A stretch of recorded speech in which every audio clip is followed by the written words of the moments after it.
Hello students, welcome to Magnet Brains. हम फिर आ गए अपने हिंदी कोर्स बी का नया चैप्टर लेके। काव्य खंड के चैप्टर्स हम करा रहे हैं। आज हम जो चैप्टर कराने जा रहे हैं उसमें हम करने जा रहे हैं कैफी आज़मी द्वारा रचित कर चले हम फिदा जानो तन साथी। ये चैप्टर का नाम है कर चले हम फिदा। तो सबसे पहले हम जानते हैं जिन्होंने लिखा है उनके बारे में। इनका असली नाम है अतर हुसैन रिजवी। इनका जन्म सन 1919 में आजमगढ़ में हुआ था। ये बहुत अच्छे मशहूर शायर रहे जिन्हें हम कैफी आज़मी के नाम से जानते हैं। सभी लोग फिल्म इंडस्ट्री वगैरह सभी जगह इनके बहुत गाने गाए गए, बहुत सी फिल्मों में गाए गए। और जो हम पढ़ने जा रहे हैं कर चले हम फिदा, तो ये जो गाना है ये हिंदी सिनेमा में फिल्म हकीकत में लिया गया था। हकीकत फिल्म युद्ध भूमि से रिलेटेड है, यानी कि सैनिकों की कहानी। सैनिक यानी जो कि फ्रंट में मर जाते हैं और जिस समय वो मर रहे हैं तो उनकी ज़बान से जो गाना निकल रहा है वही एक गाना है। तो अतर हुसैन रिजवी जी ने जब जन्म लिया तो बहुत अच्छे शायर बने वो। उन्होंने बहुत अच्छी अच्छी शायरियाँ भी करी, कविताएं लिखी, फिल्म इंडस्ट्री की पृष्ठभूमि के लिए बहुत सारे गीत भी लिखे उन्होंने। तो उनको हम किस नाम से जानते हैं? कैफी आज़मी के नाम से। और उनकी मृत्यु सन 2002 में हो गई। तो चलिए अब हम शुरू करते हैं। इन्होंने जो ये गाना लिखा बहुत ही फेमस हुआ। आज भी हम लोग 15 अगस्त 26 जनवरी के मौके पर इस गाने को सुनते हैं। कर चले हम फिदा जानो तन साथियों, अब तुम्हारे हवाले वतन साथियों। तो हम शुरू करें। अब इसको हम ट्रांसलेट करेंगे कि सरल हिंदी में इनका मतलब क्या है। तो सबसे पहले हम देख रहे हैं पहला क्या लिखा है, कर चले हम फिदा जानो तन साथियों। क्या हुआ कि युद्ध हुआ। तो युद्ध में जो है वो एक सैनिक है जो मर रहा है। जो सैनिक, एक नहीं सभी सैनिक जो मरते हैं तो उनके क्या निकलता है, उनके दिल से जो निकलती है जो बात, वो इस गाने के थ्रू आपको बताई जा रही है। कैसे बताई जा रही है? कर चले यानी कि अब हम मरने को हैं, मतलब अब कर चले फिदा अपना जानो तन साथियों, मतलब हम अपनी जान भी और अपना शरीर भी सभी कुछ हम फिदा कर दिया, मतलब हमने अर्पण कर दिया, है ना दिया। कर चले हम फिदा जानो तन साथियों, यानी मेरे दोस्तों मैंने अपना शरीर अपनी जान सभी कुछ अर्पण कर दिया है। अब तुम्हारे हवाले वतन साथियों, अब हम तो मर रहे हैं और हम जा रहे हैं। अब क्या? अब हम जा रहे हैं। तो अब किसको हम ये वतन सौंप रहे हैं? अब हम अपने मित्रों यानी हमारे दूसरे सैनिक मित्र जो अभी जीवित हैं, जो देशवासी हैं, उन सबको हम ये बोल रहे हैं कि अब हम अपना ये वतन हम तुमको सौंप रहे हैं। सांस थमती गई नब्ज जमती गई।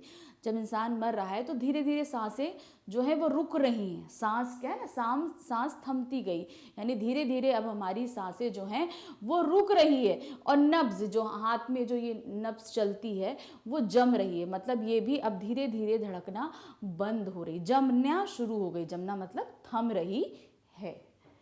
फिर भी बढ़ते कदम को न रुकने दिया, मतलब अब हम जब मरने को आ गए हैं और जो दुश्मन है वो हमारे सामने खड़े हुए हैं, तब भी हमने जो है अपने कदमों को रोका नहीं।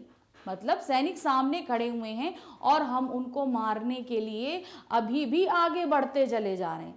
मतलब सांसें रुक रही हैं, नब्ज थम रही है, जान शरीर छोड़ने को तैयार है, लेकिन हमने इतनी हिम्मत दिखाई है कि अपने सैनिकों को भगाने के लिए हमने अपने कदमों को रुकने नहीं दिया है।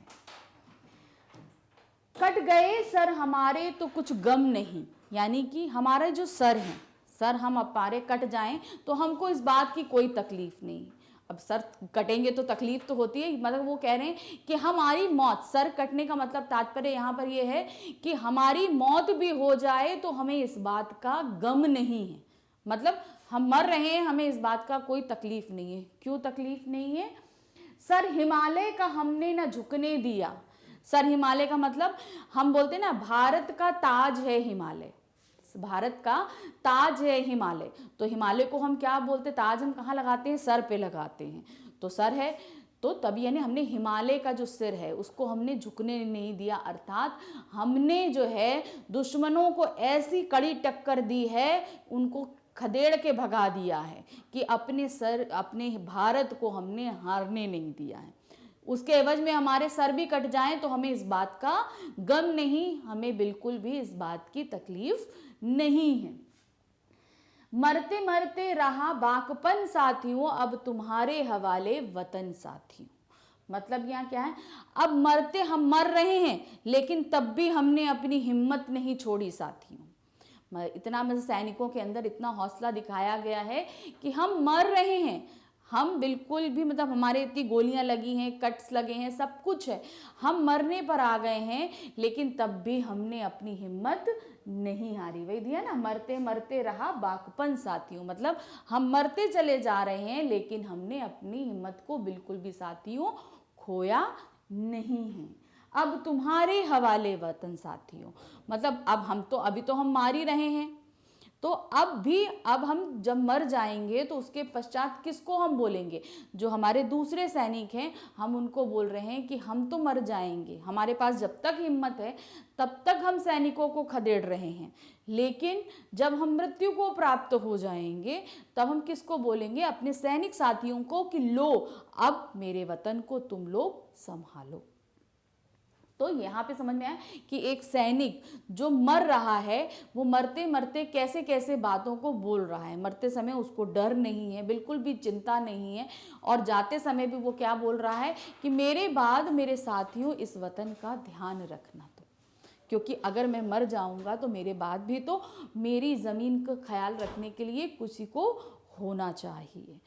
तो इस तरीके से एक आपको मैंने बताया कि कितनी तकलीफ़ों के साथ एक सैनिक जो मृत्यु को प्राप्त हो रहा है और उसने अपनी हिम्मत नहीं खोई है। तो अब इसके आगे वाला पैरा हम देखते हैं क्या बोल रहा है वो। सबसे उसके पहले चलिए हम काव्य सौंदर्य देखते हैं। इस एक पैरा का काव्य सौंदर्य क्या है? भाव पक्ष, भाव मतलब क्या फीलिंग्स आ रही है, मतलब जो हम पैरा पढ़ते हैं, जब हम पैरा पढ़ते हैं तो अंदर से एक फीलिंग निकलती है ना, जब हम वो बोल रहा है तो हमारे अंदर भी हिम्मत आ जाती है, अरे सैनिकों में इतनी हिम्मत तो हमारे अंदर भी हिम्मत आनी चाहिए। तो वो जो फीलिंग है उसी को हम भाव पक्ष में व्यक्त करते हैं। क्या बोलता है? देश प्रेम की चरम भावना उजागर की गई है।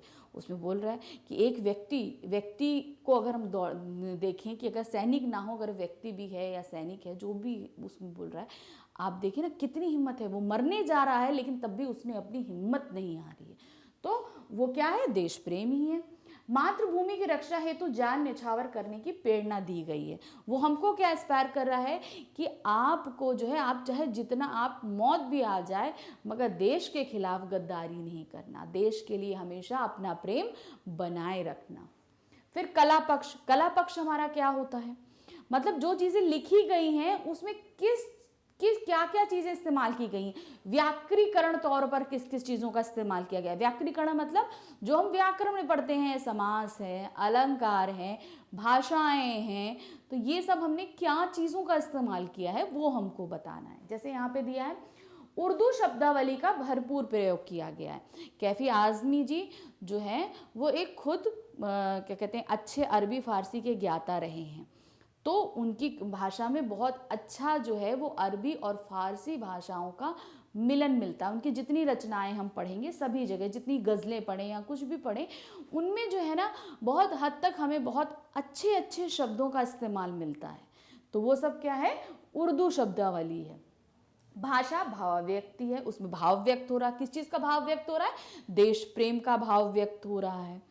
फिर नेक्स्ट आता है मरते मरते में पुनरुक्ति प्रकाश अलंकार है।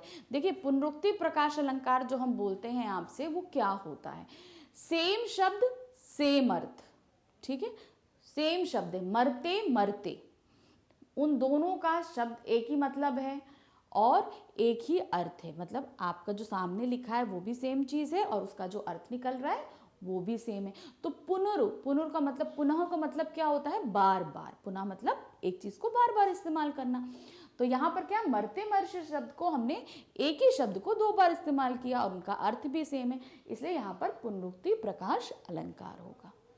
ठीक है, तो तो अब हम समझते हैं इसका नेक्स्ट पैरा। नेक्स्ट पैरा हमसे क्या बोल रहा है, जिंदा रहने के मौसम बहुत है मगर जान देने की रुत रोज आती नहीं। यानी कि यहाँ पे इन्होंने हमको बोला है, इस चीज़ की प्रेरणा दी है कि जिंदा रहने के लिए तो हमें बहुत कारण मिलते हैं। जाहिर सी बात है कि हमें आगे, अभी हम अपने बच्चों के बच्चे देखना चाहते हैं, एक ये उदाहरण हो सकता है। हम अपने क्या कहते हैं आने वाली फसल देखना चाहते हैं, कोई भी कारण हो, मतलब हम जिंदा रहने के लिए तो बहुत से उदाहरण प्रस्तुत कर देते हैं। तो वही चीज़ उन्होंने बोला, जिंदा रहने के मौसम बहुत हैं मगर, मानी यानी कि हम जिंदा रहने के बहुत से कारण हैं, आगे बहुत सी चीज़ें हैं जिनको हम देखना चाहते हैं और हम जिंदा रहने के उनको बोल सकते हैं कि हम जिंदा रहने के हमारे ये कारण हैं, लेकिन जान देने की रुत रोज आती नहीं। मतलब अपने देश के ऊपर जान न्यौछावर कर दें ऐसे मौके हमें रोज मिलते नहीं। हम अपने जो जान है वो अपने देश के लिए न्यौछावर कर दें ऐसे मौके हमको अक्सर या रोज रोज नहीं मिलते हैं। हुस्न और दृश्य दोनों का रुसवा करें जो वो जवानी जो खून में नहाती नहीं। कहते ना, जवान जो लोग हो जाते हैं वो लड़कियों के पीछे भागते हैं, अच्छे अच्छे दृश्यों के पीछे भागते हैं, तो ऐसी जवानी बेकार है। ऐसी जवानी जिसमें जोश तो है मगर उस जोश को सही जगह खर्च करने के मौके, यानी कि हम उस जोश को सही जगह पर इस्तेमाल ना करें, यानी जवानी को हम हुस्न यानी लड़कियों के पीछे, अच्छे अच्छे दृश्यों, अच्छे अच्छे शौकों के पीछे लगा दे, ऐसी जवानी बेकार है।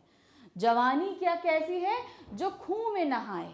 ऐसी जवानी क्या जो खून में नहाए नहीं, यानी कि क्या है कि हम खून से नहाएं। जवानी है, जोश है, हिम्मत है, सब कुछ है, तो हम क्यों नहीं उस जवानी को अपने देश के लिए न्यौछावर करें। देश के लिए न्यौछावर करेंगे तो माना वहाँ चोट लगेगी मगर वो हमारी जो खून है वो हमारे देश के लिए काम आएगा।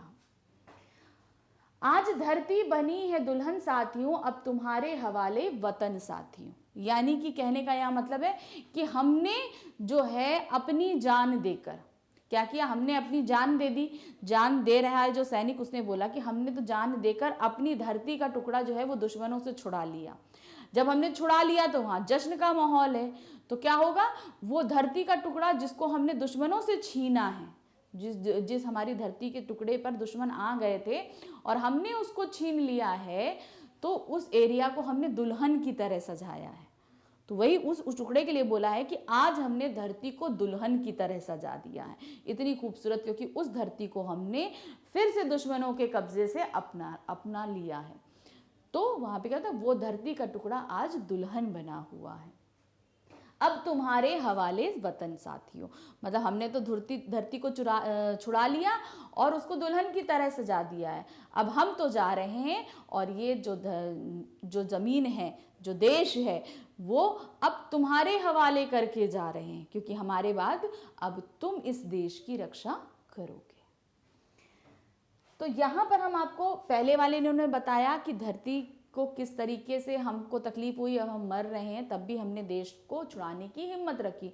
दूसरे में उन्होंने बताया कि जवानी है तो उसे हमें कैसे इस्तेमाल करना है, कहाँ पर इस्तेमाल करना है, ये चीज़ बताई।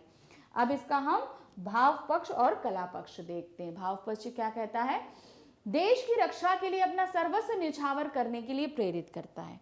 इंसान के लिए सबसे प्रिय तो उसकी जान होती है, अगर उसने जान न्यौछावर कर दी तो उसका मतलब उसने तो अपना सब कुछ, सर्वस्व का मतलब क्या होता है कि सब कुछ न्यौछावर कर देना, मतलब हम अपना सब कुछ उनको दे दें। धरती को दुल्हन की संज्ञा देकर उसकी मांग बलिदान के रक्त से भरने की बात सार्थक बनती है। यानी कि धरती को जो है वो दुल्हन की तरह सजाया उन्होंने। क्यों सजाया दुल्हन की तरह, क्योंकि हमने उसे धोना था और रक्त से हमने उसकी मांग को भर दिया। अब कला पक्ष वही, उर्दू प्रचुर मात्रा में हमको मिल रही है, भाषा भी प्रभाव को उत्पन्न कर रही है, मतलब उसमें बहुत ज़्यादा प्रभाव है, हमको उत्तेजित कर रही है। जब हम ये गाना सुनते हैं या पढ़ते हैं तो हमारे अंदर उत्तेजना आ जाती है कि नहीं, हमें भी अपने देश के लिए कुछ करना है। तो जब हम जो चीज़ हम पढ़ें, कभी भी काव्य में हमें जो कुछ भी पढ़ रहे हैं, अभी हमें उत्साह आती है, प्रेरणा मिलती है, या बहुत ज़्यादा प्रभाव उत्पन्न होता है, तो वो उस भाषा की विशेषता होती है। जो हम काव्य पढ़ रहे हैं, दोहा है, छंद है, गीत है, कविता है, कुछ भी पढ़ रहे हो, तो ये उसकी विशेषता होती है। तो हम नेक्स्ट आगे देखते हैं। थर्ड है, राह कुर्बानियों की ना वीरान हो, तुम सजाते ही रहना नए काफिले।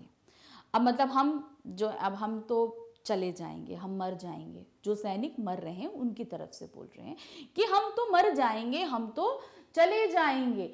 राह कुर्बानियों की ना वीरान हो देना, कहने का मतलब ये है कि हमने तो कुर्बानी दी, हमने कुर्बानी दी और हम चले गए, लेकिन अगर आगे कुर्बानियों की ज़रूरत पड़े तो तुम भी कुर्बानी देने से नहीं डरना, यानी कुर्बानी की राह में को वीरान नहीं होने देना। यानी कि अगर आगे कुर्बानियों की ज़रूरत पड़े तो तुम भी पीछे मत हटना, तुम भी कुर्बानियों के लिए तैयार रहना। तुम सजाते ही रहना नए काफिले। आज हमारा काफिला उठ रहा है। काफिला मतलब यहाँ पर इन्होंने अपनी जो शव यात्रा है उसको काफिले से कंपेयर किया है कि आज हम मर रहे हैं और हमारी शव यात्रा निकल रही है, तो वे उसको शव यात्रा ना कहो, उसको काफिला बोलो। तो उसी तरीके से उन्होंने क्या बोला कि आज हमारा काफिला उठ रहा है, मगर इन राहों पे तुम नए काफिले सजाते रहना, मतलब तुम कुर्बानियां देते रहना। तुम अपने साथियों से बोल रहे हैं तुम कुर्बानियां देते रहना और रोज नए काफिले निकलते रहेंगे। जब जब कुर्बानियों की जरूरत पड़े तो तुम पीछे नहीं हटना कि हमारी मौत हो जाएगी। तो हमेशा उन राहों को तुम सजाए रखना। सजाने का मतलब क्या है कि अपनी कुर्बानियां देते रहना और हर एक दिन इस राह से एक जनाजा उठता रहेगा। फतह का जश्न इस जश्न के बाद है, जिंदगी मौत से मिल रही है गले। यानी कि क्या है, फतह का जश्न इस जश्न के बाद है। कहने का मतलब इन्होंने क्या बोला, अपनी मौत को एक जश्न, एक त्योहार, एक फेस्टिवल से कंपेयर किया है। यानी कि आज उन्होंने अपनी जान दे दी, ये एक त्योहार है। और उसको क्या बोला, जैसे हमने जीत ली, हमने युद्ध को जीता है, तो वो भी एक फतह, वो भी एक जश्न है। तो उन्होंने बोला इस फतह के जश्न को तुम बाद में मनाना, इस फतह के जश्न को, यानी कि इस जीत के जश्न को तुम बाद में मनाना, लेकिन उससे पहले जो मेरी मौत हुई है इस जश्न को पहले मनाओ। तुम दुखी नहीं होना। उनका तात्पर्य यह है कि मेरी मौत से तुम दुखी नहीं होना, ये त्योहार है, इसको त्योहार से खुशियों की तरह मनाओ। क्यों? क्योंकि मैं मरा नहीं हूं, मैं मरा नहीं हूं, मैं अपनी धरती के लिए कुर्बान हुआ हूं। जिंदगी मौत से मिल रही गले, यानी कि जो मैं अब मेरी जिंदगी जो मौत से गले मिलने जा रही है, तुम इसे जश्न की तरह मनाओ, इसमें बिल्कुल भी दुखी मत होना। बांध लो अपने सर से कफन साथियों, अब तुम्हारे हवाले वतन साथियों।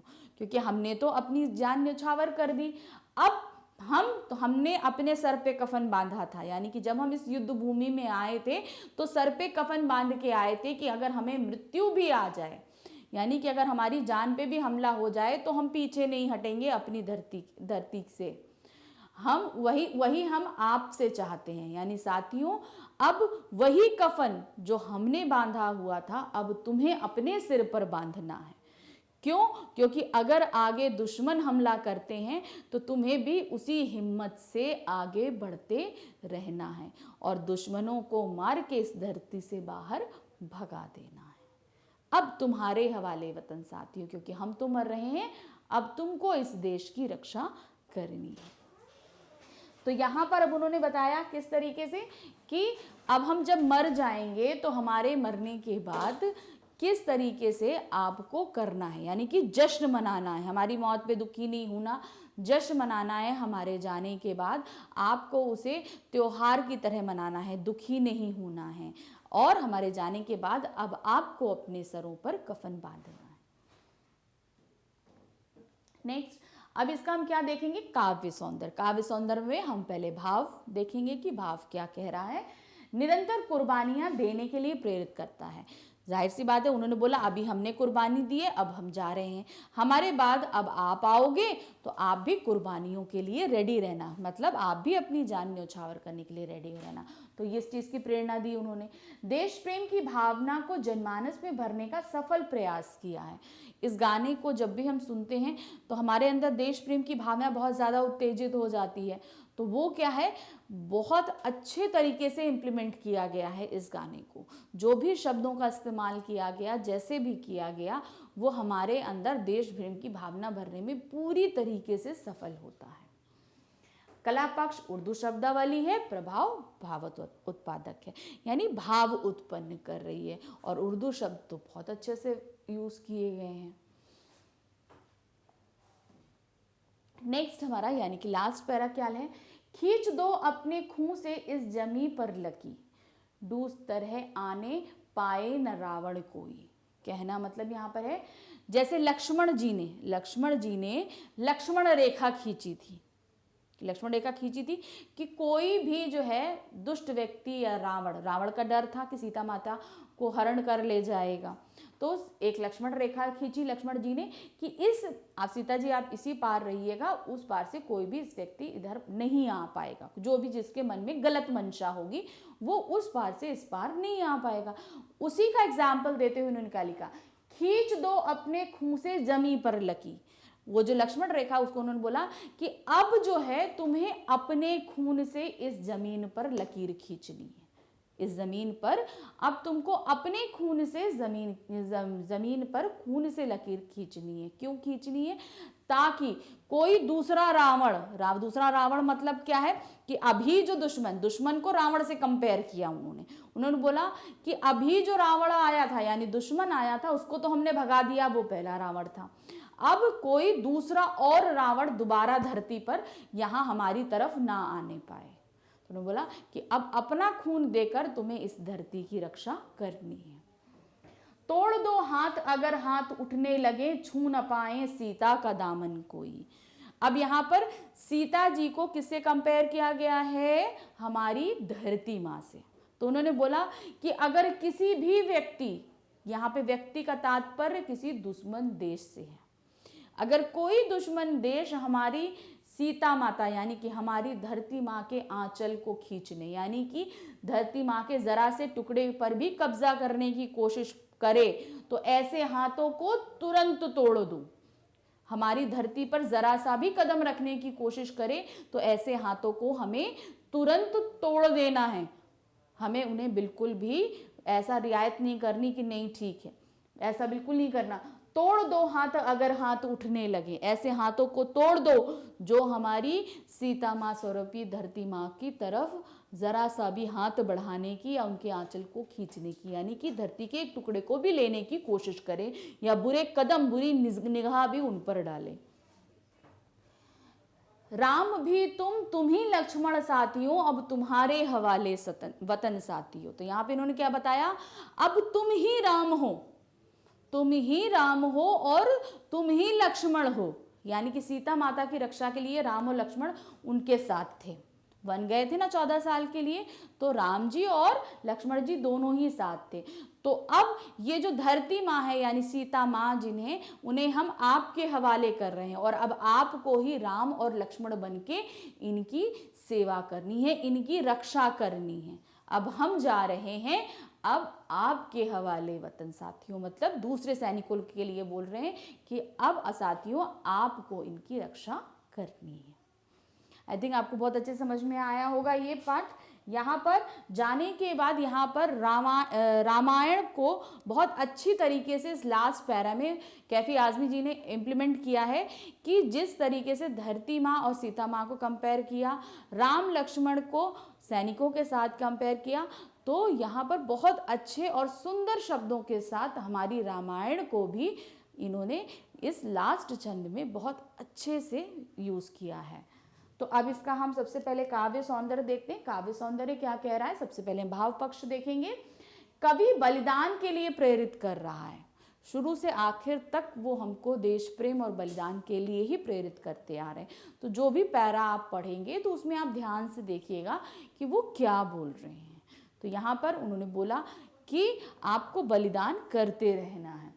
विभिन्न उदाहरणों के द्वारा सैनिकों को बलिदान के लिए प्रेरित किया। विभिन्न उदाहरण जैसे कि सीता माता, राम जी, लक्ष्मण जी द्वारा खींची गई लक्ष्मण रेखा, ये जो विभिन्न उदाहरण है इनके द्वारा उन्होंने हमको प्रेरित किया है कि जिस तरीके से हमारे महाकाव्यों में भी जो है बहुत सारे बलिदान दिए गए, उसी तरह हमको भी आगे बलिदान देना है और नए नए इतिहास रचते जाना है।